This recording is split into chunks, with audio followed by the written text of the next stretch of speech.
Hey, what's going on, Creampires and Death Defiers? Co-host Mike here. I just want to start this episode a little differently with a PSA.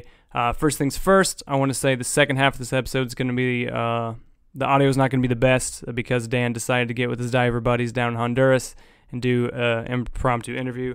The content may be fire, but the audio is not, so blame Dan for that. And then also, we wanted to take this opportunity to announce that we have a winner of the Golden Cream Pie Contest, aka the Golden Ticket Contest, but Stedman decided to call it the Golden Cream Pie Contest.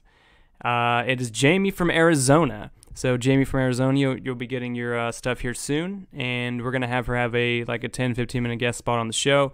Just kind of call in, talk about why she loves us, why she's obsessed with the show, why she's our biggest fan, all that stuff. So, yeah, so enjoy the episode, everybody.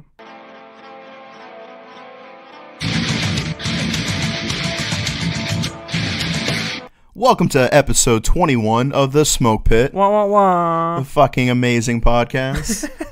what a weird opening. Globally syndicated. That's right. Award-winning.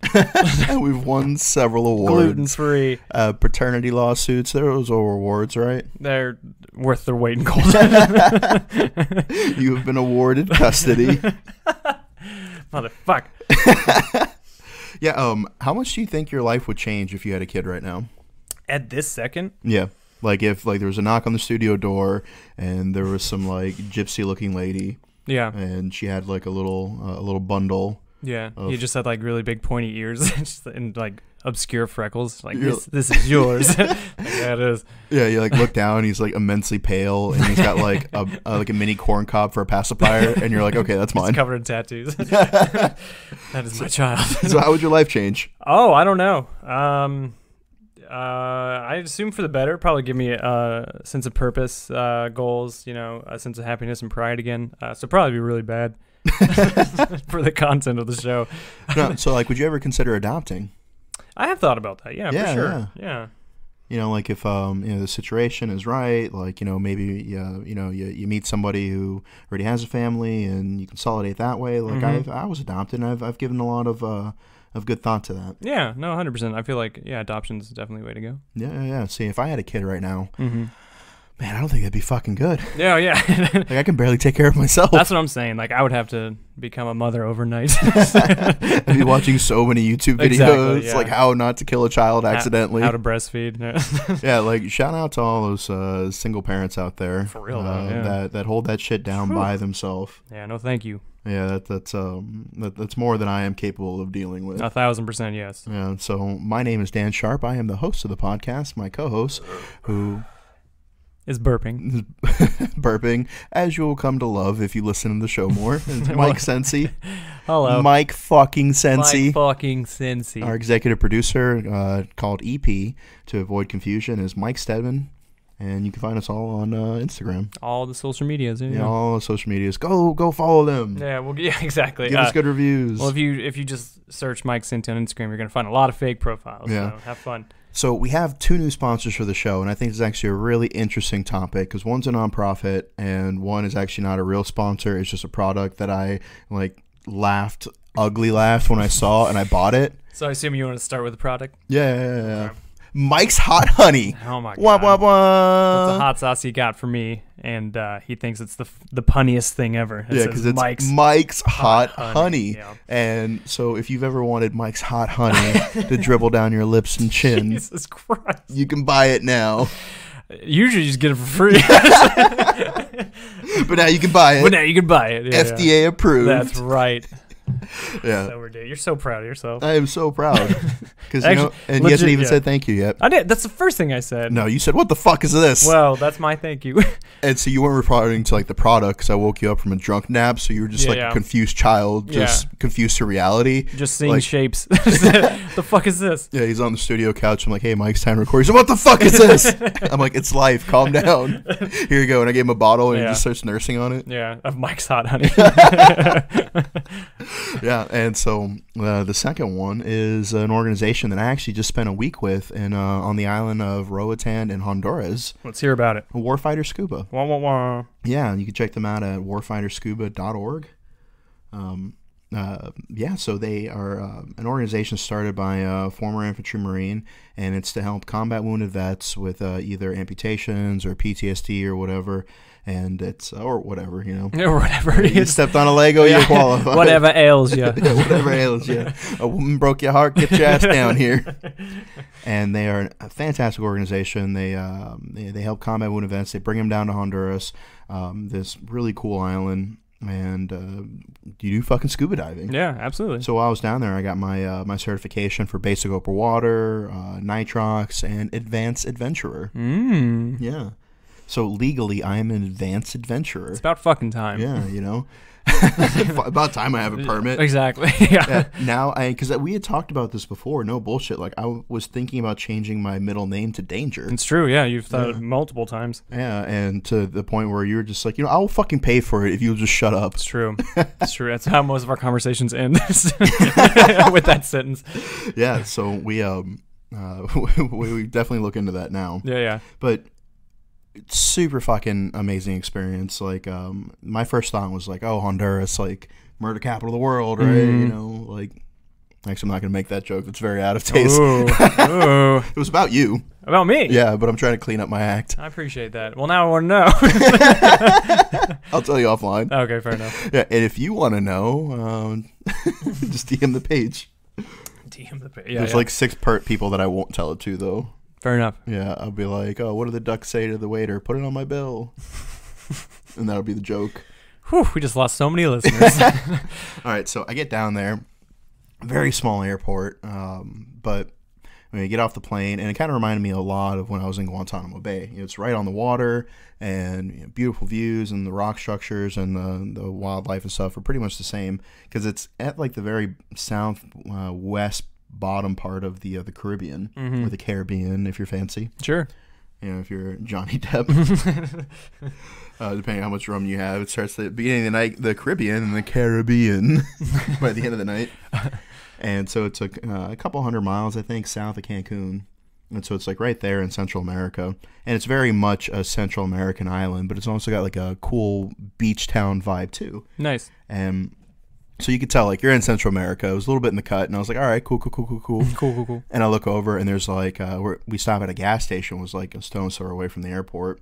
And there's a guy sitting there. He's got this big pump action shotgun. And I tapped the guy who picked me up, Nick Powers, great guy, former Marine, the guy who started it. And I was like, Nick, like, well, what the fuck? Like, are we about to get robbed? He's like, no. Anywhere there's money, there's armed security. And he's like, that's why there's so little crime on the island, because they will just shoot you. Yeah, 100%. Yeah. So all the bad guys have been killed. So it's a very safe island now. Success. Yeah, and also it's a huge tourist port.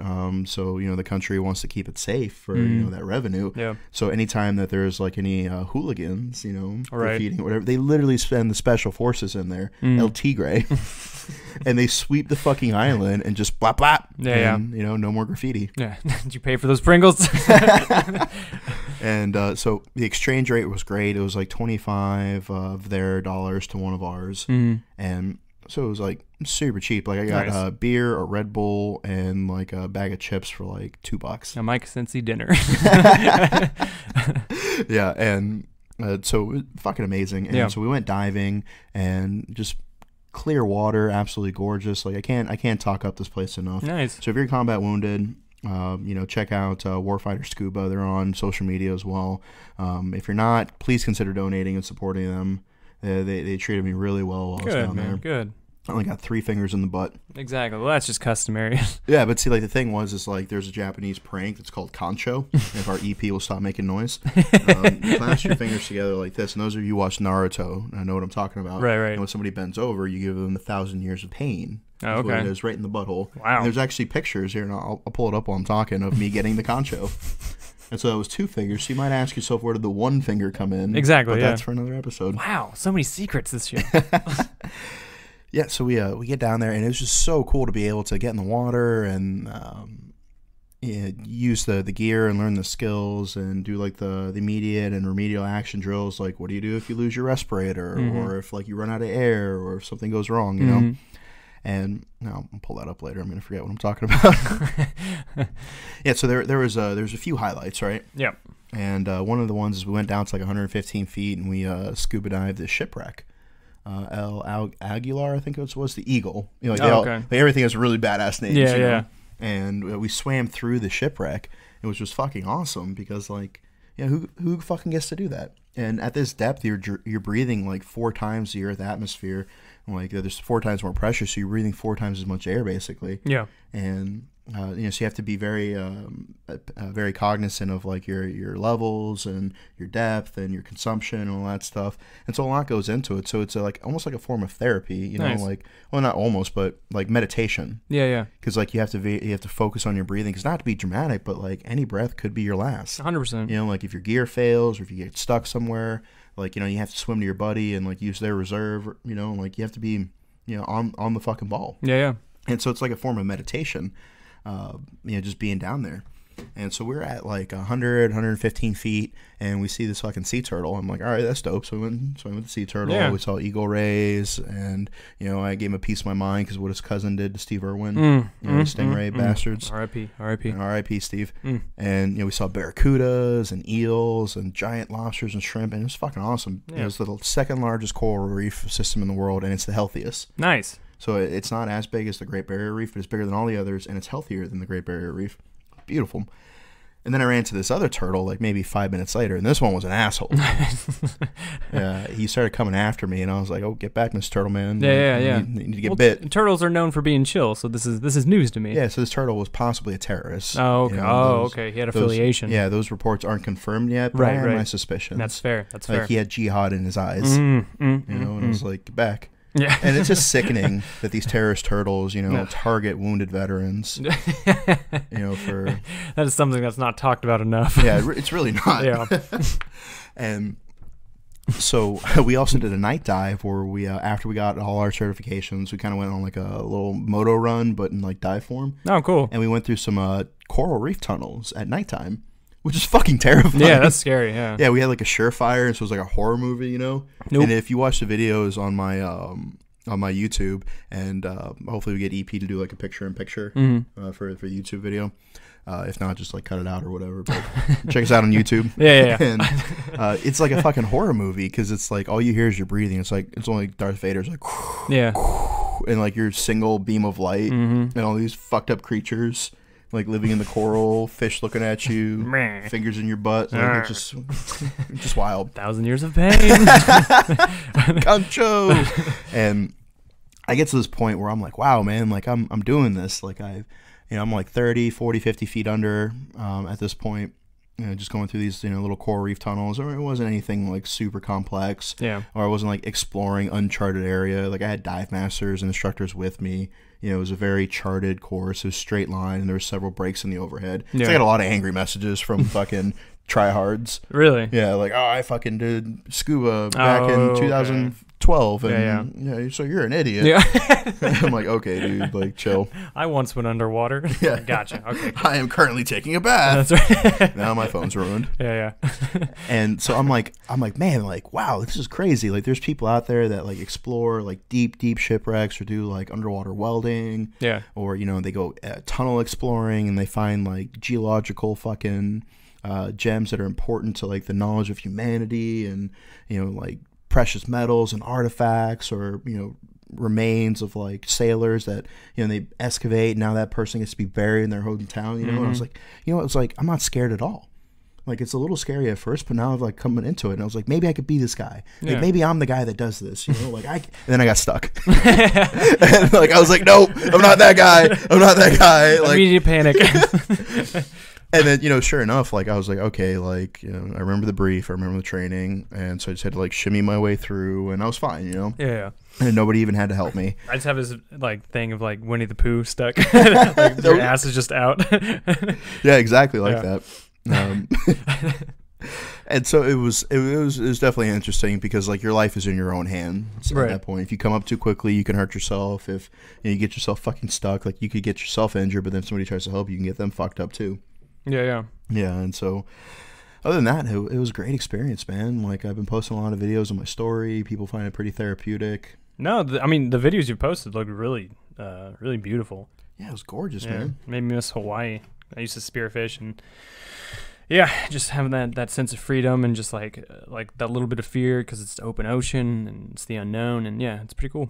Yeah, I mean, it's almost like having unprotected sex with girls, you know. No, it's just like just the bee's knees.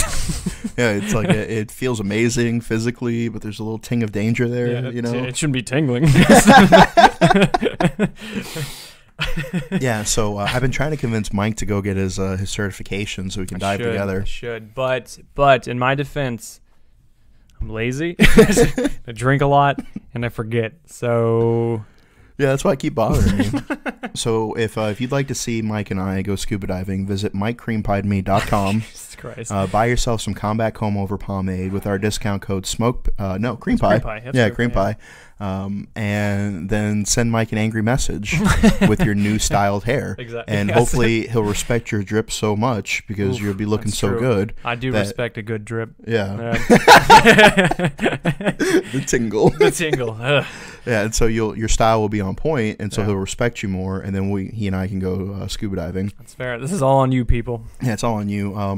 You know, we thought about asking EP Mike, but he's actually got a fear of shit underwater. Yeah. Yeah, like I didn't tell him this because I didn't want to get anxiety. I want to be able to see the fear in his eyes. But we were doing what's called a drift dive, where you like fuck off, and then like the boat comes and picks you up because you have to like put a buoy up. But you put the buoy up because there's other boats, and so you're like, for like a hot minute, this buoy's sticking out. Like, all right, hey, nobody fucking manatee us, nobody run us over. Yeah. And also with a lot of dives, you have to kind of do like a safety stomp, so that way like, the gases and shit, you know. And so we're there doing our safety stop, and like all of a sudden I hear this boat, and I'm like, where the fuck is it? Like, where the fuck is it? And then I look at my dive calculator, my dive computer, and I was like, I need to fucking get down like deeper, you know, like I don't know how fucking deep this person's like rotor or you know like their thing goes, and so the idea like I didn't know where this fucking boat was, and that potentially this weird Honduran boat could decapitate me. Yeah, even though I was probably safely underneath the water, and I had instructors that aren't gonna let me fucking kill myself. Well, but it was just a fear, you know. I was like, oh god, like EP, could you do that? Could you do that? Oh fuck no. No.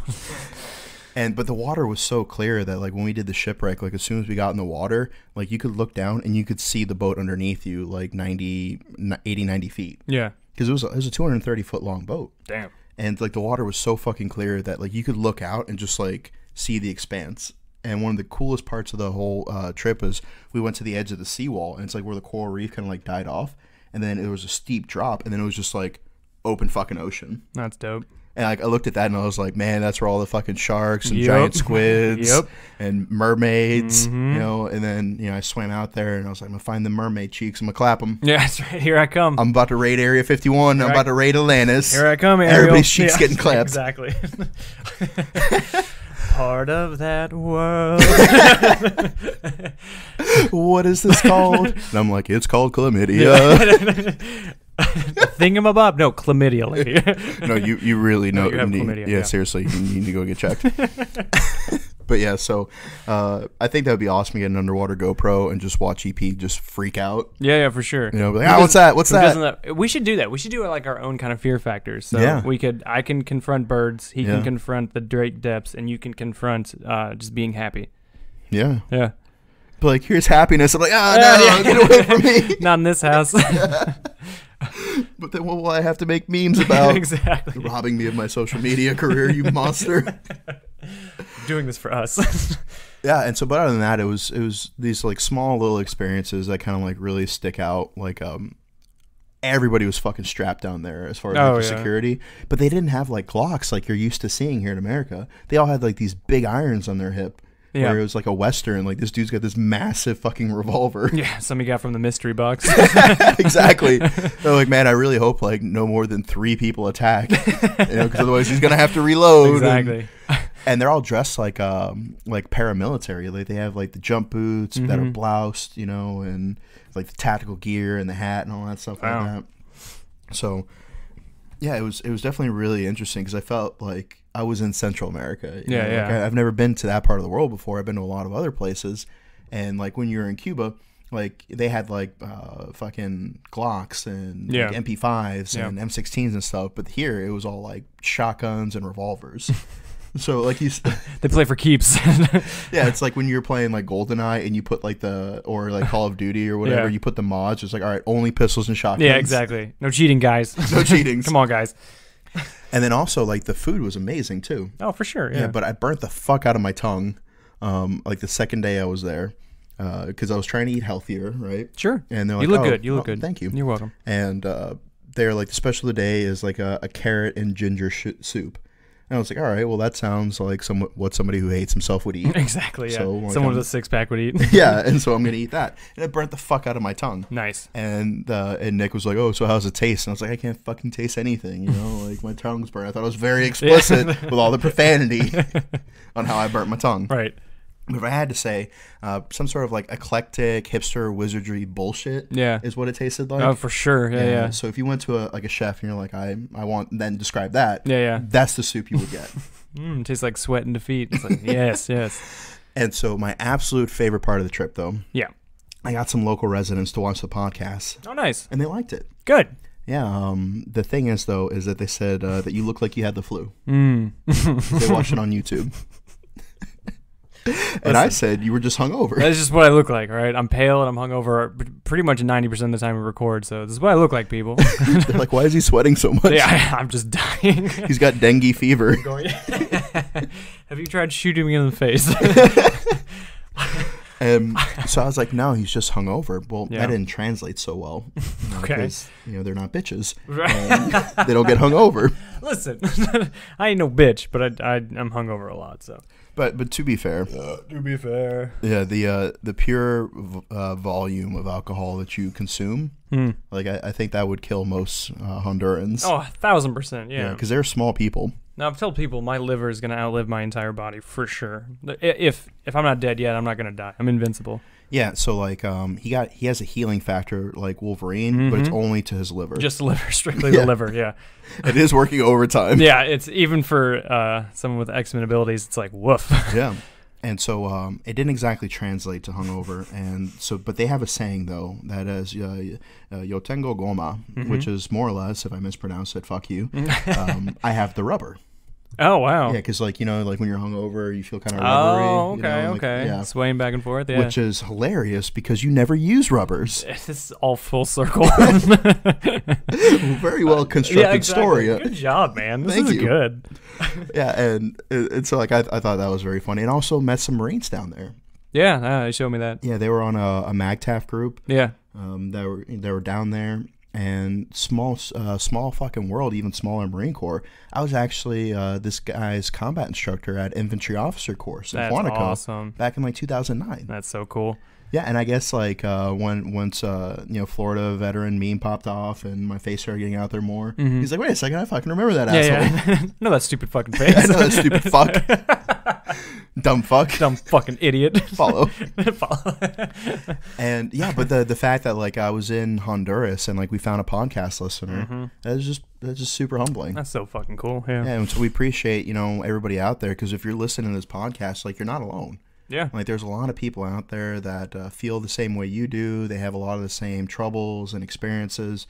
And somebody replying to something on one of my memes, and it's just like, oh, like how do you always hit the nail on the head so much? I'm like, look, I'm just a guy. Right. Like I fucking laughed in the smoke pit. I sweat in the foxhole. Yeah. And like I just understand what you've been through. Yeah. I mean, if we're gonna suck our own dicks, I did an interview with another show recently, and Let's hear it. He was it'd be a quick suck, but he was kind of like, when I listen to your guys' show, I literally feel like I should pour a drink or light up a cigarette and like just sit there. I feel like I'm back with the boys bullshitting. And then he's kind of like, how do you do it? Same question. And I was like, honestly, man, I feel like we're kind of cheating in this, because we just took something that every single person who serves or even doesn't serve or does something like that does, and that's just bullshit with the boys. And like we took it, we slapped a label on it, and now here we are, 5,000 cream pie jokes later. So it's honestly, I just feel like we're cheating. So I genuinely appreciate everybody that listens. Yeah, you're absolutely right, because that's one of the best aspects of being in the military is, like heading out to the smoke pit, hoping that you can catch one of them slutty S1 girls. Yeah, absolutely. Yeah. See what all the gossip is. Yeah. All right. Anything else that you want to talk about before we run out of time? No, man. Just I love you very much, and Thank you for your service.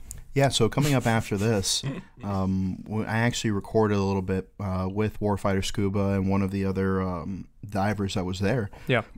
Jenna Backen. She was an Army vet who got 2 Purple Hearts. Badass. Yeah, much like AJ, not very good at war. Right, exactly. Keep getting hit, you know. Somebody's going to be mad at me for that. Yeah, exactly. Yeah.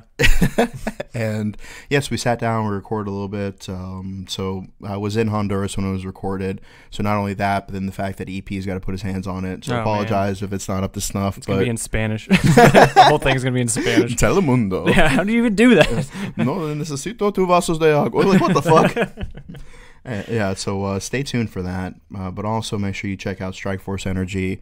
I brought some down with me, and Customs didn't freak out. Yeah. It was kind of a joke. Yeah. Like, they just, like, touched my nipples, and they're like, you're good. Yeah. And they're like, oh, you're super good. And I was like, wait a second. Are you even Customs? And he ran away. Yeah. I figured his shift was over. It was EP Mike. Yeah, and so check them out. SmokePit is our discount code. Also check out grillingyourassoff.com. They got awesome seasoning. Put that shit on your food. Yeah, it's really good. And if you're going to buy it, buy the Pop Smoke flavor. Yeah. Pop Smoke Fajita. Discount code is also SmokePit. So if you're white and you're tired of the stereotype that you don't season your chicken, get that shit. Vicious stereotype. Vicious. Yeah, the fact that England invaded 200 countries looking for spice, like, it's one of those things where you're like, really? Like, the whitest of the whites. AJ and Garen's ancestors. That's right. Just cream pied the world. That's why, like, 200 fucking countries have Independence Days. It's true. Yeah. All right, so we're going to go ahead and kick over to that audio, and hope you enjoy. Welcome to the Smoke Pit. We are here in beautiful Roatan, Honduras, and I have my guests. Would you care to introduce yourself? Jenna Bakken. Nick Bowers. And we are here with Warfighter SCUBA, an amazing organization that helps combat wounded veterans discover their passion for scuba diving. And so we're on a small island down here in the Caribbean where it meets Central America. Absolutely beautiful area. But I gotta say, when it comes to scuba diving, I remember seeing this meme. It was like this really obese, like, American woman, probably from, like, Milwaukee or something. Definitely a cruise shipper. Yeah, and the kind you'd see, like, on a cruise ship complaining about how expensive sunblock is because she needs, like, 30 gallons for one of her chins. And she's on this, like, little moped underwater scooter thing, and it's like when you hear the Titanic sunk with 3,000 pounds of garlic bread, and she's like, on me way, like a pirate, you know? Yeah. And I actually saw one of these scooters. Yeah. I was at a local dive shop where, where tourists comes in and they can rent them, but they only go down, like 8 feet? Yeah, it's kind of funny. Actually, one of our board members, Jeff Bryson, runs an operation that does that here. Yeah. I constantly make fun of him, not only because he's an MP, I'm sorry, but they look fun. They look fun. MPs must stick together, apparently. It's like an underwater motorcycle, you know? Yeah. If it was like an underwater motorcycle, I would definitely be on it, but those things go like, I don't even think they go a mile an hour because that's actually pretty fast underwater. We could soup it up. Put some nitrix on it. Maybe we could do a special Warfighter version at Ocean Connections and have one that goes deeper than 8 feet and a lot faster. But typically when we're underwater diving and we see this herd of, and the best way I can explain it is like WALL-E, that movie where you got all the super fat people that are too lazy to walk and everything.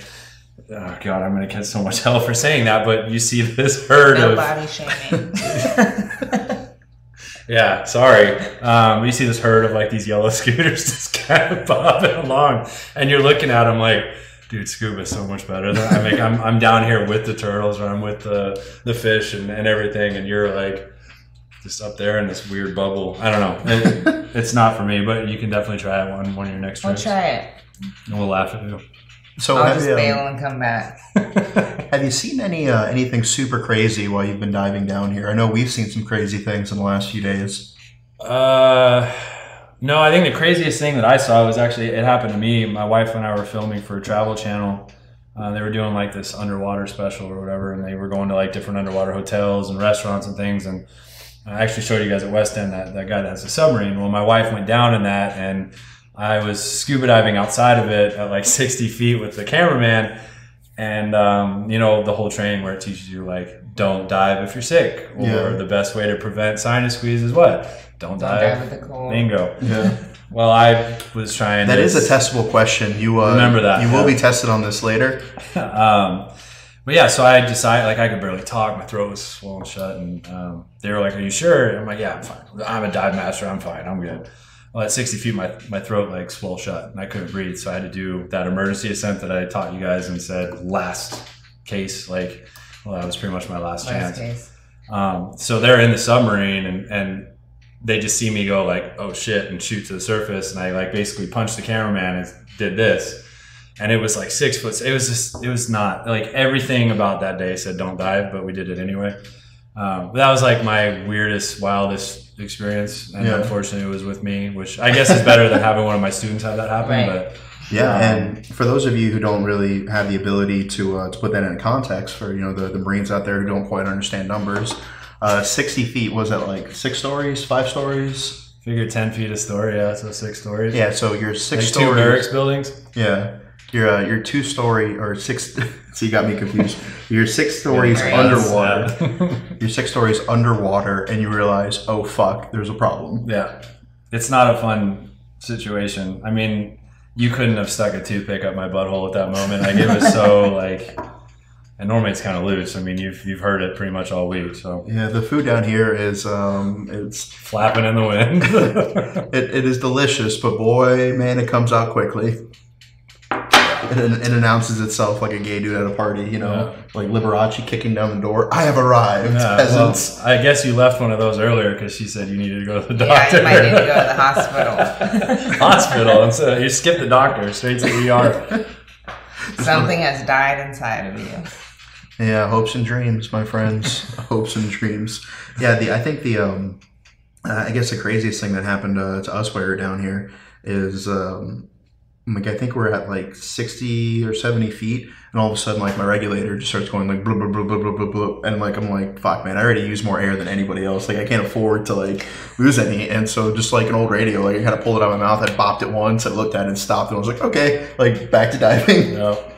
This is like old fucking, we were talking about the radios, you know, like the drop test, man. Yeah. if you drop it and it doesn't work, then take it to comm and tell them it's broken. Lance Corporal, the radio doesn't work. Well, Boot, did you kick it yet? Hi, Lance Corporal. Still not working. Yeah, it works. Oh yeah, it's working.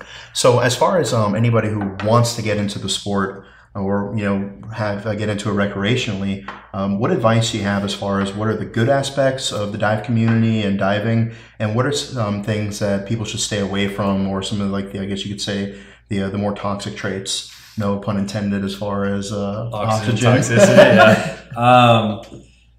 Yeah, it's got its pros and cons, just like everything. I mean, the dive community itself is pretty tight, which is awesome. So it's kind of almost resembling of the military community, you know, like, or the veteran community. Yeah, you've got a small, tight-knit group. I mean, let's face it, diving is not a natural thing. Like, people are actually scared to death of it because you're going into the ocean, and apparently sharks just eat every human on the planet. So why would you want to go underwater and breathe out of a tank and risk that? But really, it's amazing. I mean, you guys have saw all week with the experiences you had. I mean, it took a while to find some turtles, which is rare here.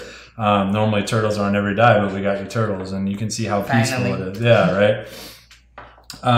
But with everything good comes the bad. I mean, unfortunately, there's people who've been in this industry for, well, you know, let's just face it, since the 70s when scuba became recreational and blah, blah, blah, and I know everything, and I'm a master diver.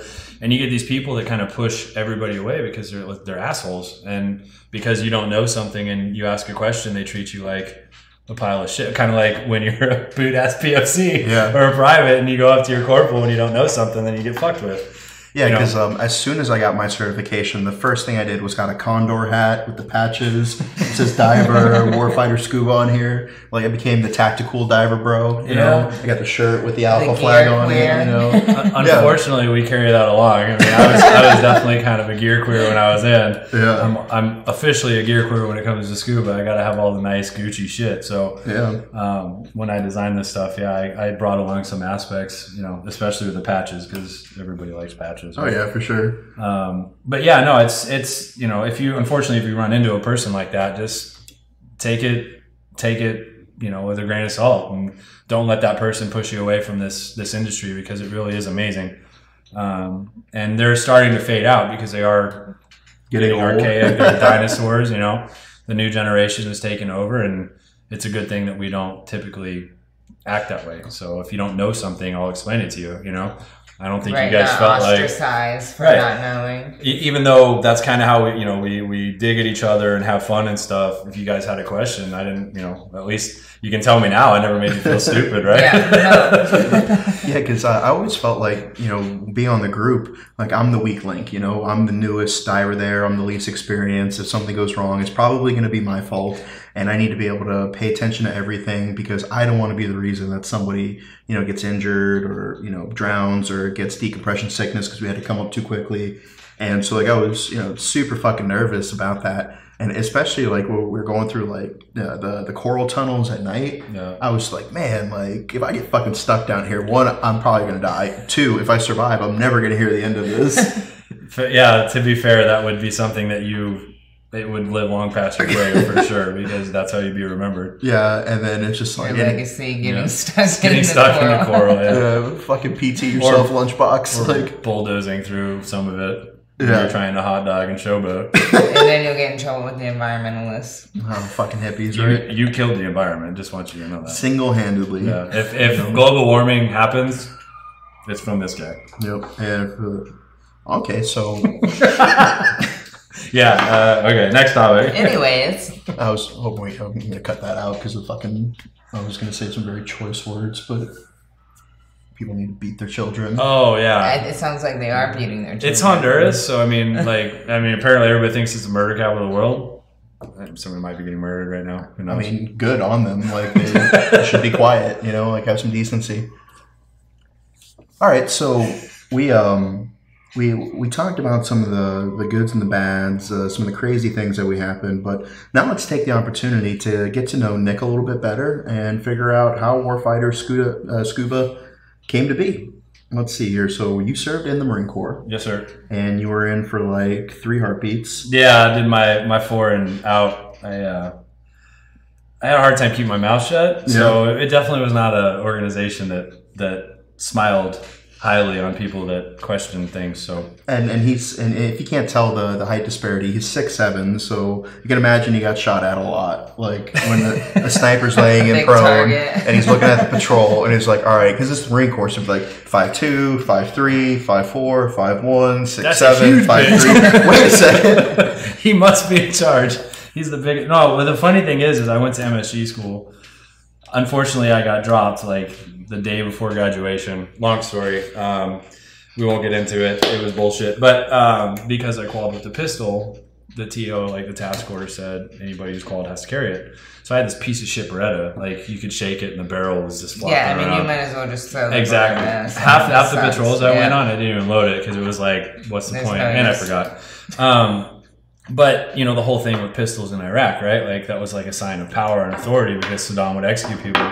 So A, people would get scared because they saw it, but B, I was the tallest motherfucker out there, and I was like, oh god, every sniper is going to think I'm the fucking platoon commander or something, and I'm going to get the first shot because I've got a pistol on my leg. Yeah. Meanwhile, I'm just a little lance corporal, and it's this fucking sucks. Yeah, one of my buddies was a squad leader, and he went to Dermo and got a bunch of 3-foot whips and 10-foot poles for the radio. Mm-hmm. And he had everyone in his squad put one in their patrol pack. And because he's just confused everybody on his radio. And again, he's AJ, he's 6'3", so he's the tallest guy in the squad. And he's got the fucking squad leader radio. The RTO has the big one, but he's got the little M biter with the. And so he's like, I'm not getting fucking popped because everybody's getting shot. Yeah. Fuck this.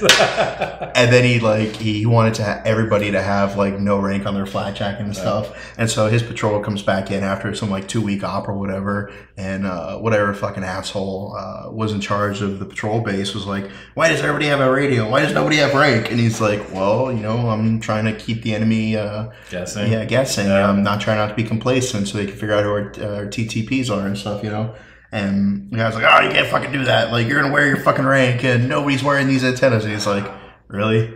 And it's just like, all right, well, don't tell anybody until we leave the wire. We'll just change like right before and right after. Yeah. It's like you have your assault position, your attack position, like your attack position, last covered and concealed position before you begin the assault phase, and then that's where they put all the shit in. So they leave the wire, take a fucking 360 screen, set up, and then fucking punch out. And then on the way back in, as they're requesting to enter friendly lines again, it's just like, all right, everybody, stash it. Stash that shit.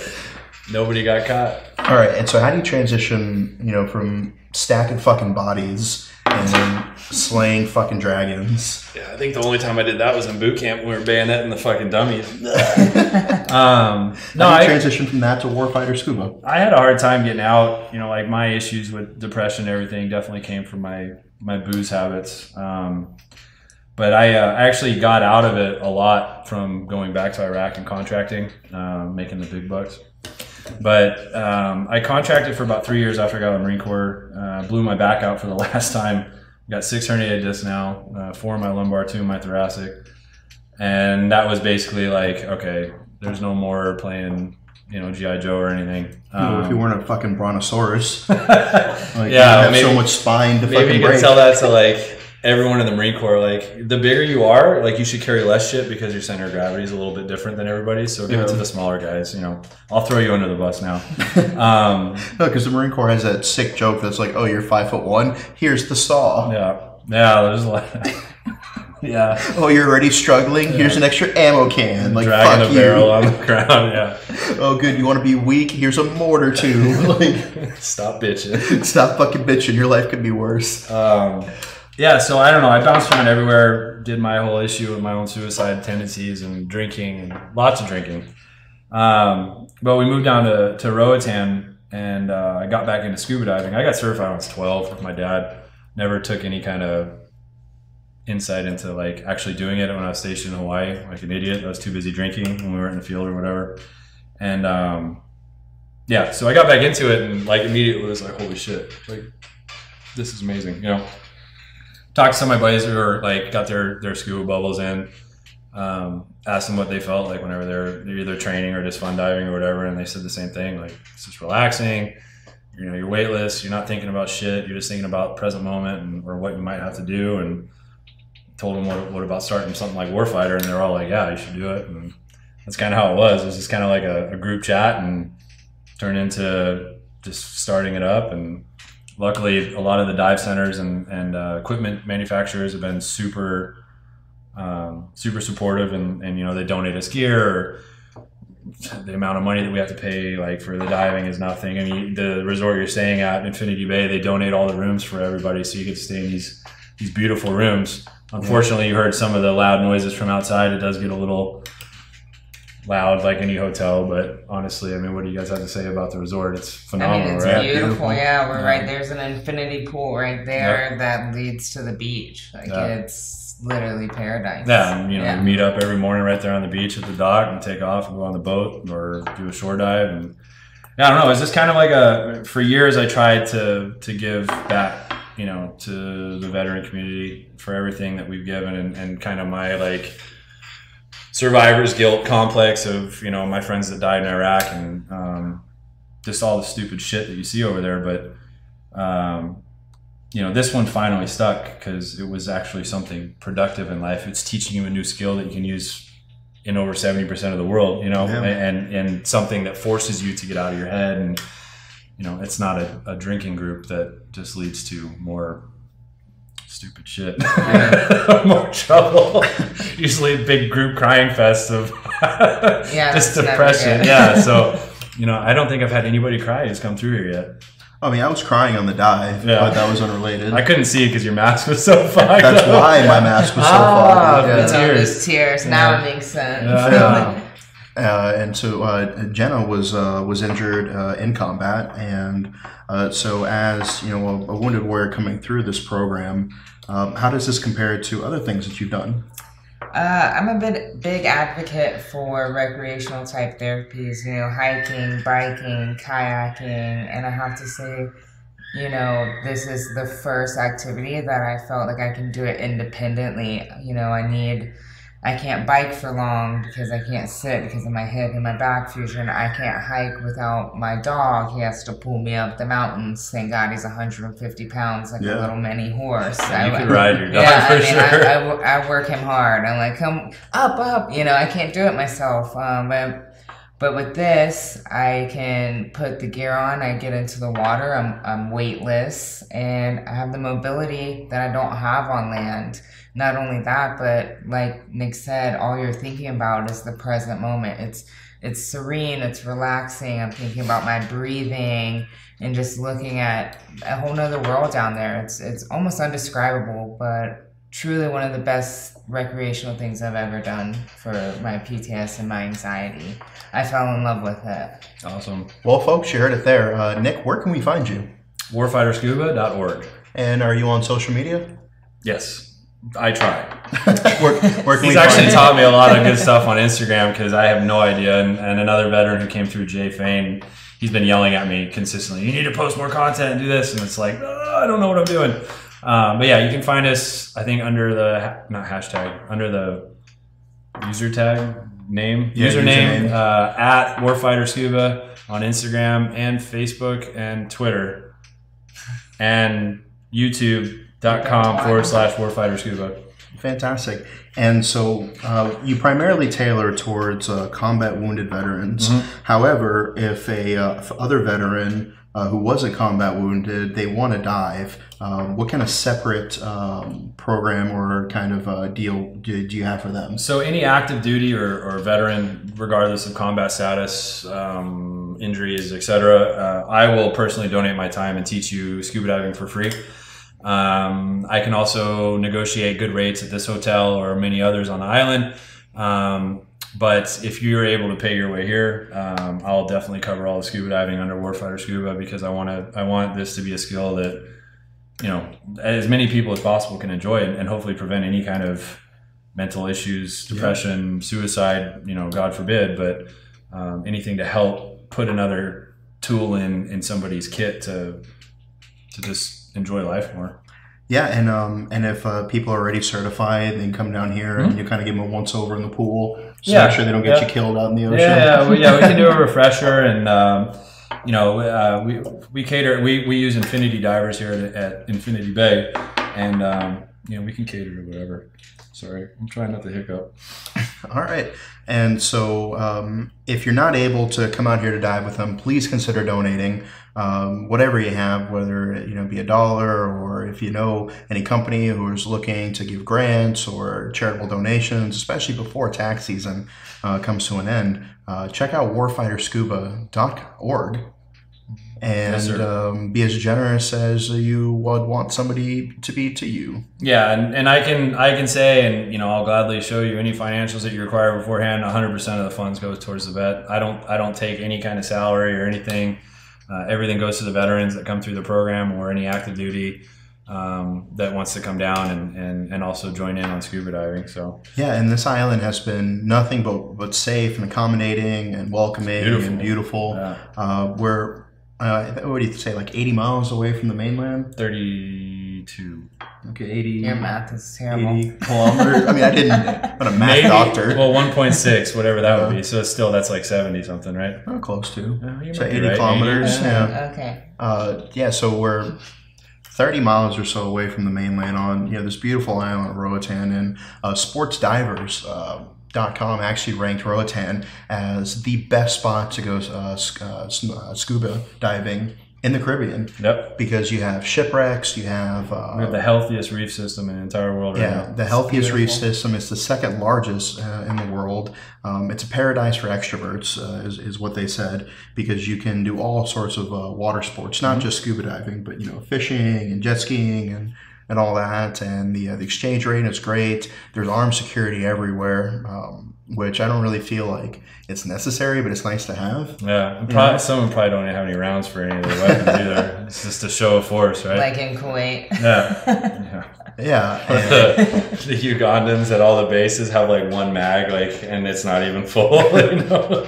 It's like taped to their buttstock. Actually, if ISIS is listening to this, never mind. They're all fully kitted out. Don't mess with them. No, but they really are. Like we saw one guy with a Vepr like out in town. Like, yeah, that was high speed. Yeah, for those you guys who know about guns, it's like an AK style 12 gauge with like a banana mag. Yeah, it's pretty sick for. That was for definitely like the most high speed rifle or weapon system I've seen here. Normally, it's like some shitty revolver that's probably rusted shut or whatever. So, any final thoughts for our listeners? No, I mean, if this is something like, you know, we've had guys who have come through and they've been terrified of the water and they've left and absolutely enjoy scuba diving now. So regardless of what your, what's the word? Reservation. Yeah. Apprehensions might be about getting in the ocean. I can promise you a shark's not going to bite you. Okay. I can promise you you're not going to drown. I mean, you really got to screw something up to drown while you're scuba diving, right? Yeah. What else? I mean, this is quite literally one of the safest and easiest experiences that you can have in life, and it can bring so much joy almost anywhere in the world. So you're not really kind of limited. I mean, if you got like a crap ass lake behind your house, you can still dive that and have fun because you're weightless and you're still experiencing all the things and you're seeing a totally different environment. So I would just say leave any kind of apprehension behind you and jump in, you know, no pun intended. No pun intended. Or maybe there was. All right. Well, thank you so much for joining us, Nick and Jenna. Please check them out at warfighterscuba.org, Warfighter Scuba on various social medias. And bye. Bye.